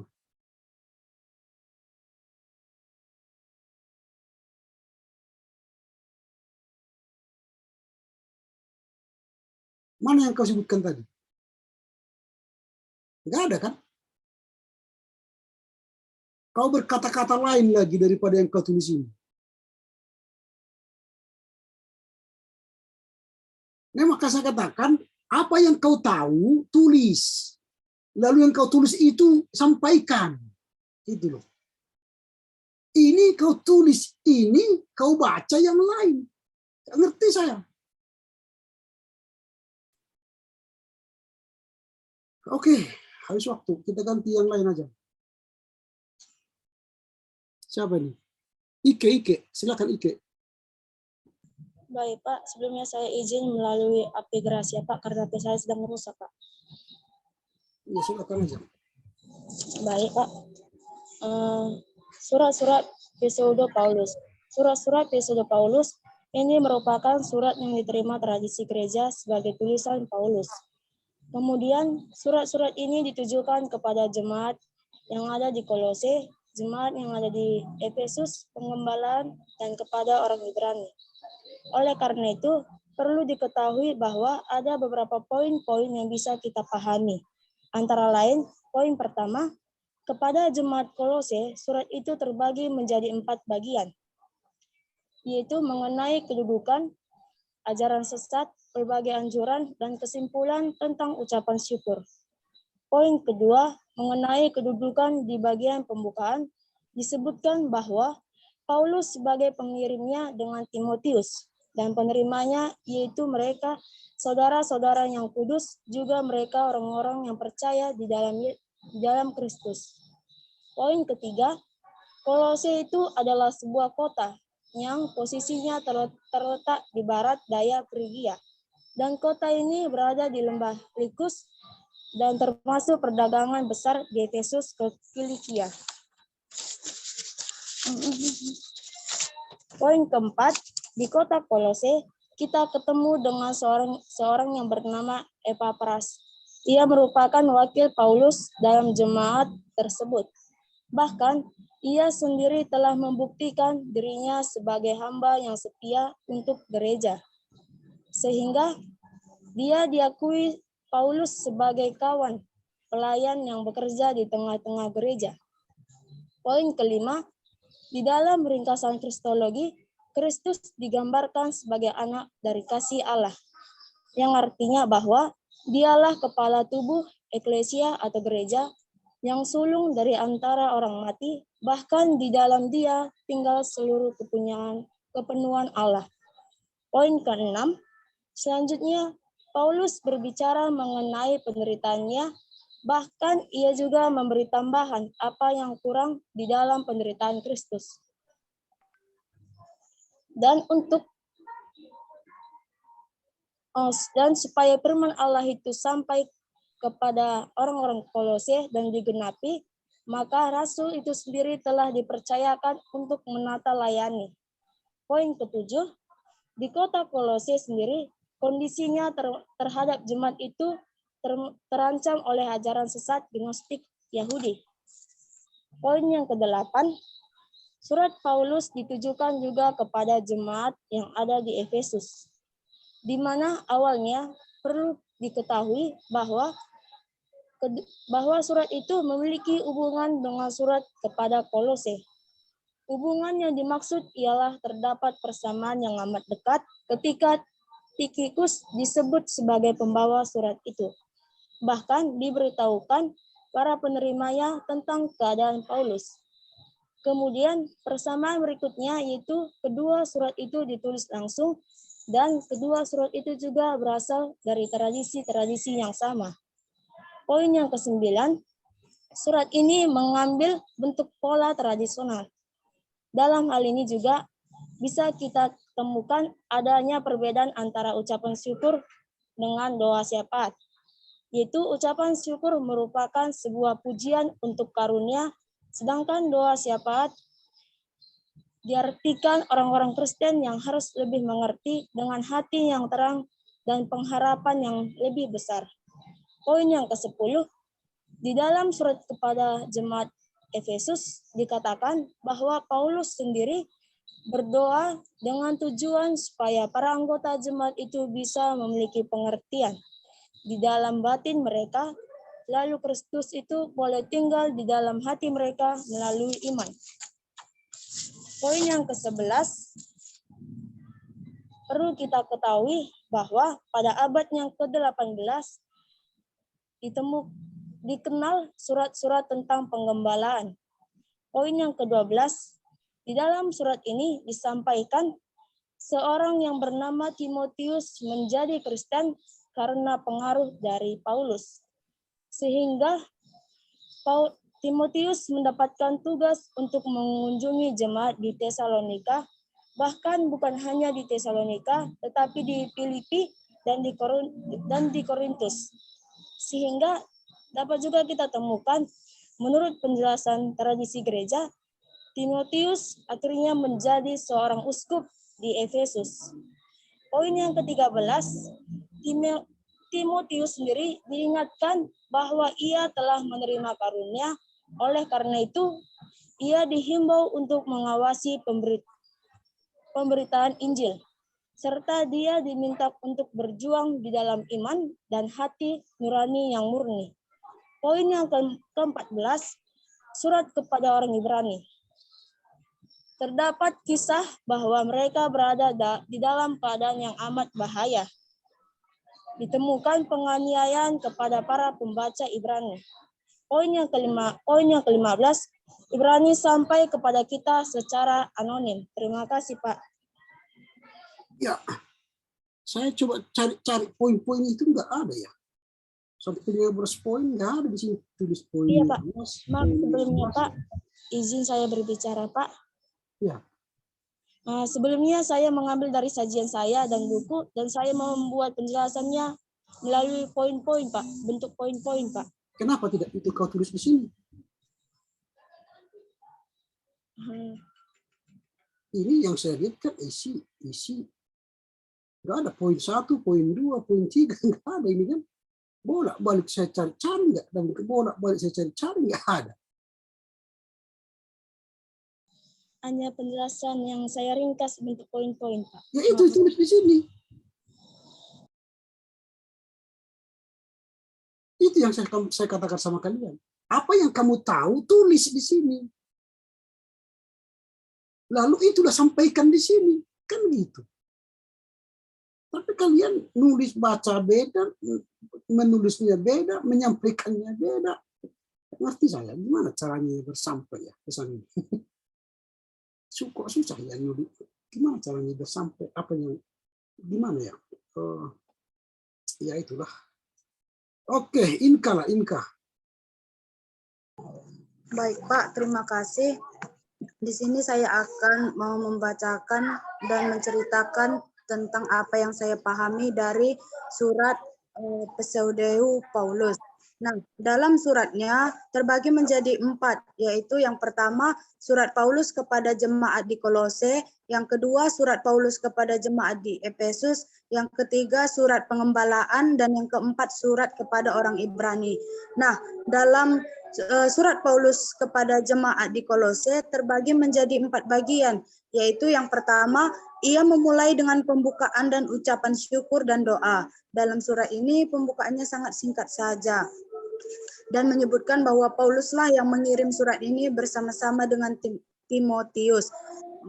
Di Kolose, surat Paulus kepada jemaat di Kolose, sebenarnya Paulus belum mendatangi tempat itu, namun dia sudah menuliskan suratnya kepada jemaat di Kolose. Yang kedua, yaitu mengandung ringkasan kristologi yang mengarah pada pujian berupa nyanyian.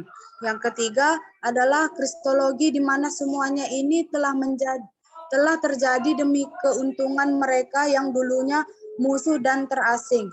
Dan yang terakhir yaitu suatu diskusi mengenai jabatan kerasulan.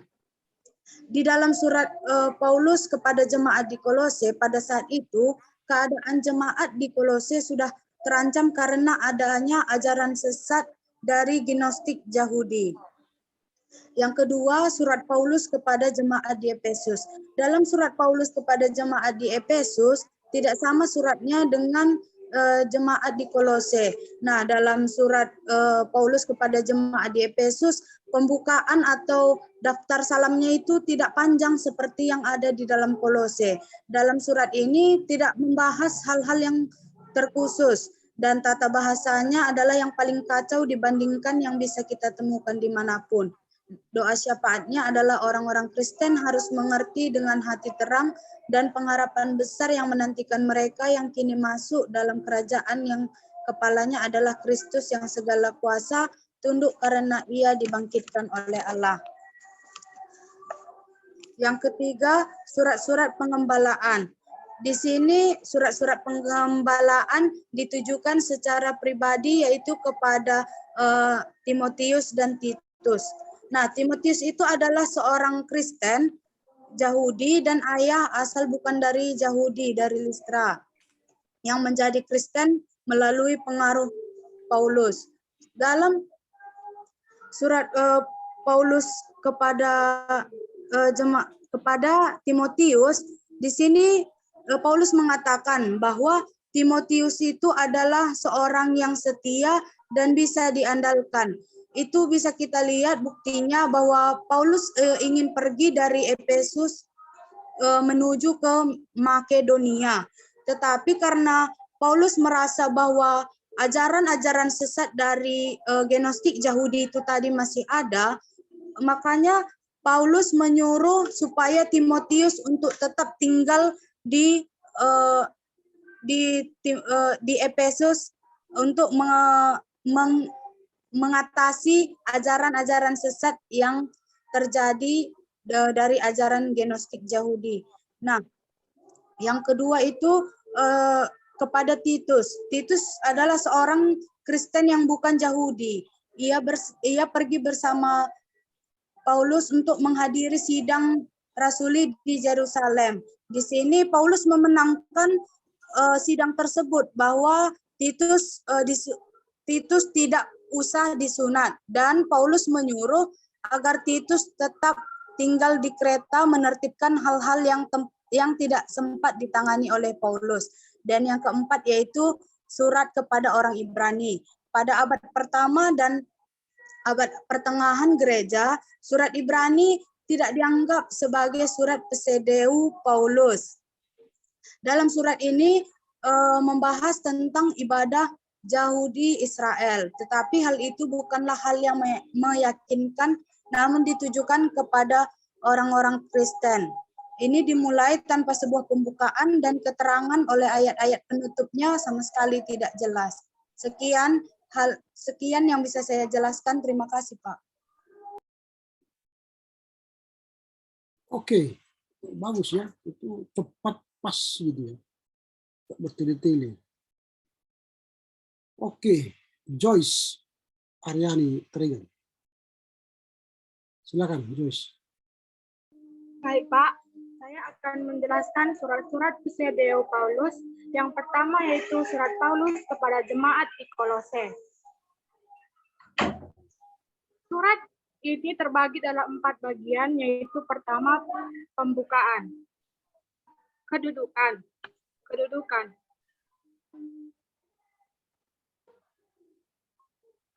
ucapan syukur dan doa syafaat. Pembukaan singkat saja dan menyebutkan Paulus sebagai pengirimnya bersama-sama dengan Timotius, saudara kita. Penerimanya adalah saudara-saudara yang kudus, percaya dalam kota di Kolose. Kedua, ucapan syukur. Memberikan kita sejumlah fakta menarik. Paulus telah mendengar mengenai imam saudara-saudara itu dan kasih mereka kepada semua orang. Kedua, yaitu ringkasan kristologi dalam nyanyian. Kristus digambarkan sebagai anak dari kasih Allah yang membawa penebusan dan pengampunan.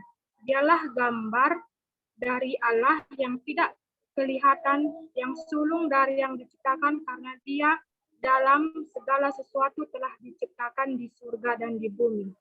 Ketiga, yaitu ringkasan kristologi bagi pembaca. Pembukaan dari surat ini memperlihatkan bahwa ini adalah sejenis gembalaan meskipun bentuknya berbeda dengan bentuk ketiga.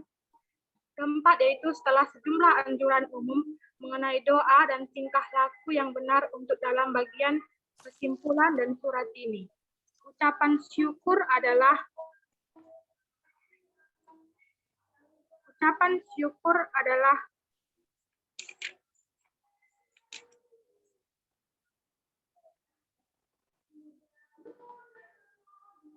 memberikan kita sejumlah fakta menarik. Paulus telah mendengar mengenai imam saudara-saudara itu.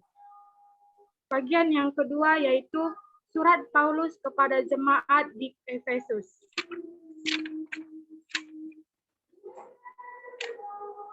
Surat ini mendalamkan pendalaman dan penguatan, itulah yang diperhatikan oleh Paulus sang penulis, dan akibat penguatan itu ialah ajaran-ajaran sesat yang munculnya kemudian tidak akan begitu berbahaya bagi para pembacanya. Karena pengucapan syukur sebagai pembukaan surat ini yang biasanya terdapat acuan-acuan jelas kepada keadaan jemaat diungkapkan dalam istilah-istilah yang begitu umum hingga akan cocok dengan keadaan manapun.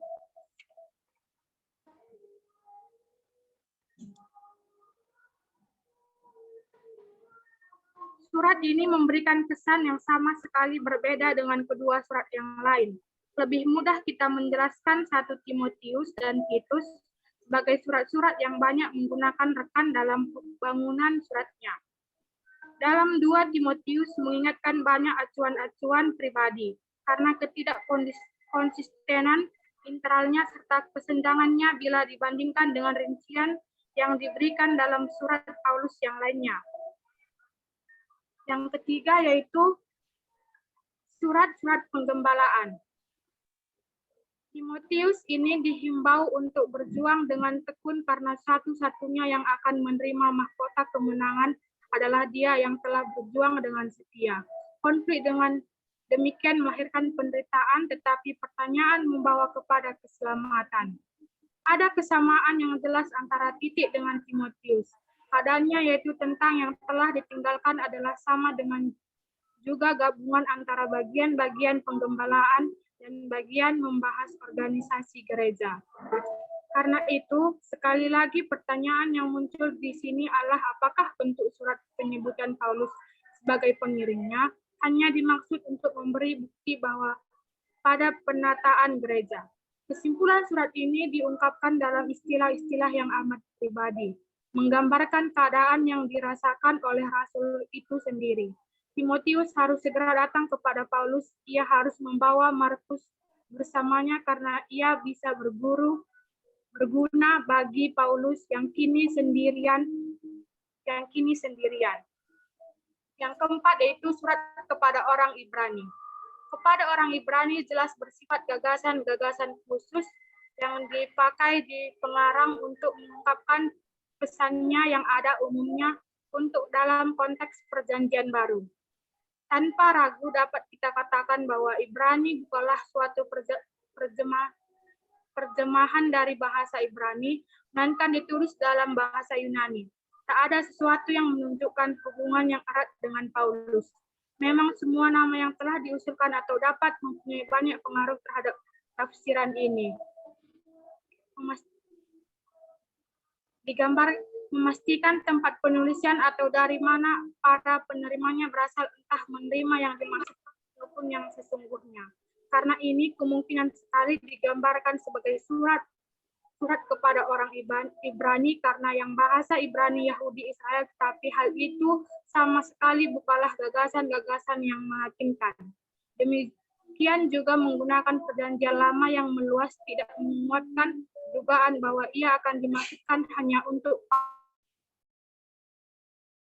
dan terima kasih. Oke. Terima kasih. Silakan Joshua. Cepat ya, karena kalian mungkin masih jam 4. Baik, Pak. Terima kasih, Pak. Di sini saya akan menjelaskan surat-surat pseudo Paulus. Di dalam pertama, surat Paulus kepada jemaat di Kolose. Di dalam penulisan surat ini, Paulus belum mengunjungi Kolose maupun Laodikia.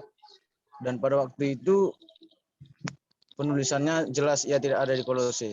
Di sini kita bisa dapat menyaksikan hubungannya dengan pernyataan mengenai Epafras, karena seorang kedudukan Paulus dapat ditekankan.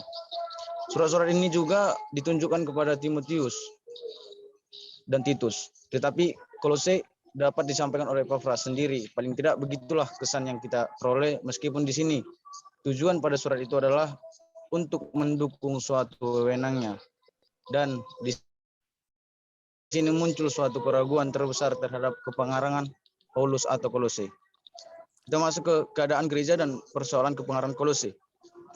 Mengingat sebagian besar petunjuk yang membuktikan bahwa Paulus itu bukanlah penulis Kolose, tetapi kita tidak dapat menyimpulkan bahwa cara itu merupakan bentuk argumen yang digunakan Paulus.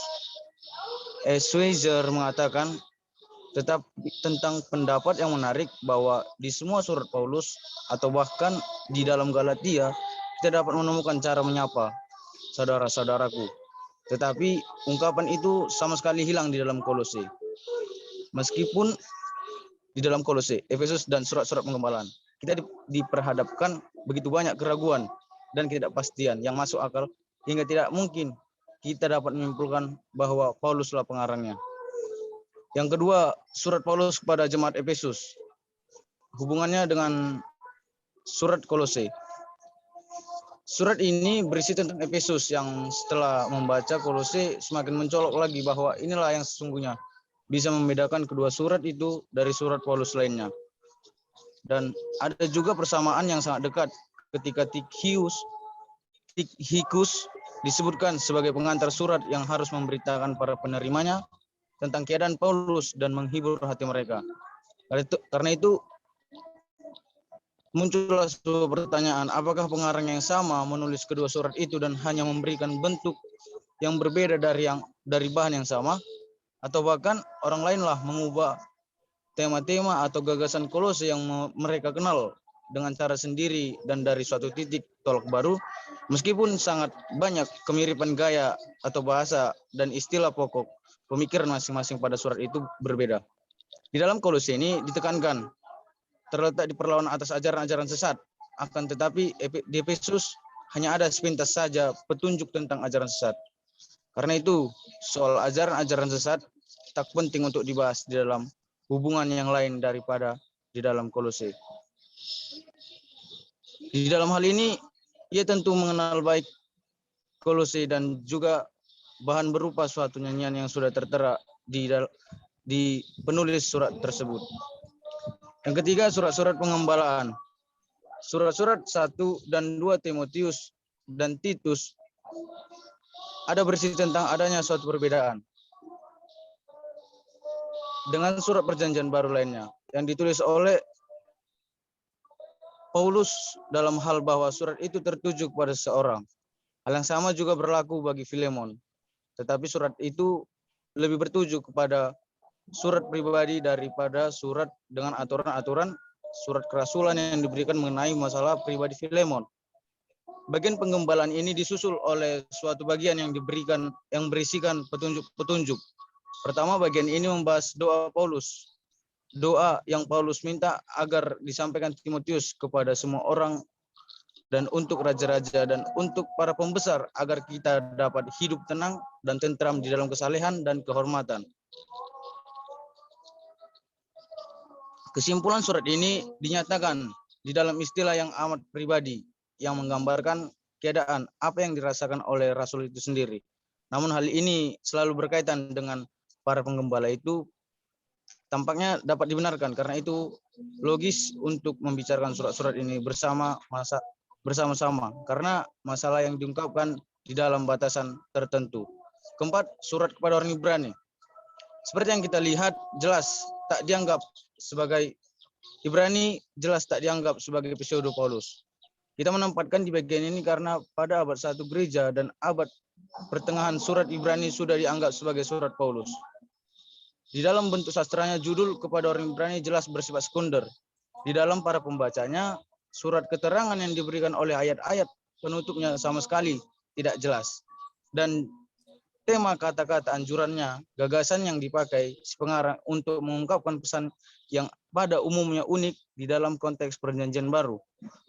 Dan yang terakhir, kepengarangan waktu dan tempat penyusunan. Ibrani sampai kepada kita secara anonim. Ibrani tentunya telah ditulis sebelum tahun 96 Masehi karena suara Clement mengutipnya. Walaupun tidak secara khusus mengacu kepadanya, kita dapat memastikan di mana tempat penulisan atau dari mana para penerimanya berasal. Entah penerima yang dimaksudkan ataupun yang sesungguhnya. Dengan demikian juga penggunaan perjanjian lama ini tidak menguatkan dugaan bahwa Ibrani yang dimaksudkan hanya untuk para pembaca Yahudi. Sampai di sini ya. Kasih, Pak. Karena waktu. Silakan Joy. Waktunya tinggal sedikit. Kalian mau kuliah lagi? Silakan. Apakah kalian masih kuliah sore ini? Iya, Pak. Silakan Joy. Silakan. 1 menit. Pak.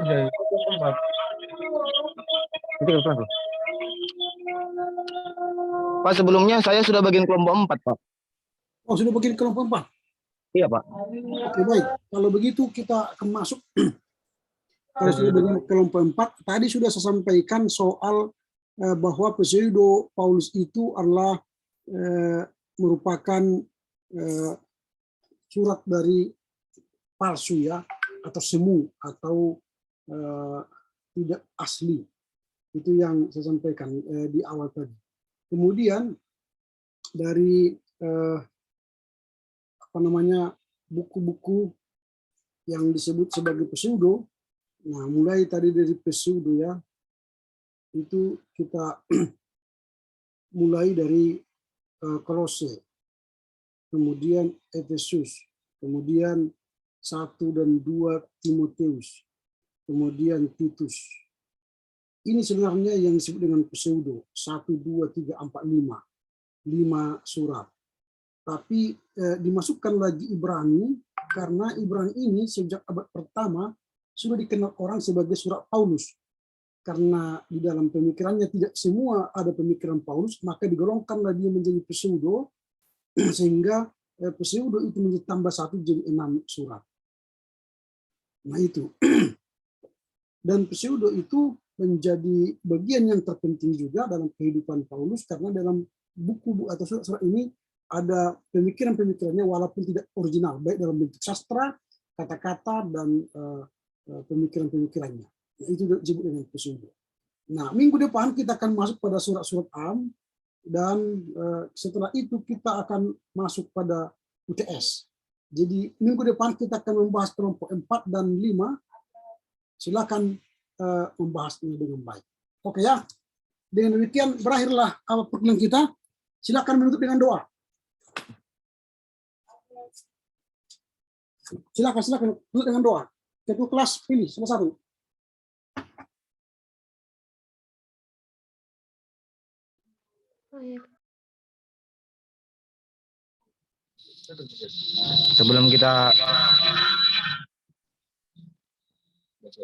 Sebelum kita mengakhiri pembelajaran kita, marilah kita berdoa. Terima kasih Tuhan buat berkat-Mu kami masih dapat berkumpul untuk melakukan proses belajar mengajar kami melalui Piajum ya Tuhan. Ya Tuhan, apa kiranya yang kami belajar hari ini kiranya menjadi bekal masa depan kami Tuhan.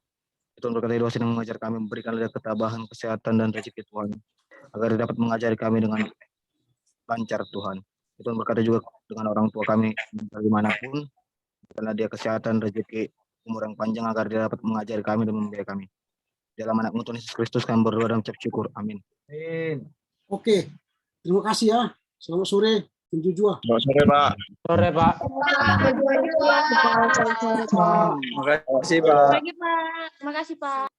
Terima kasih Pak. Makna bikin kemas,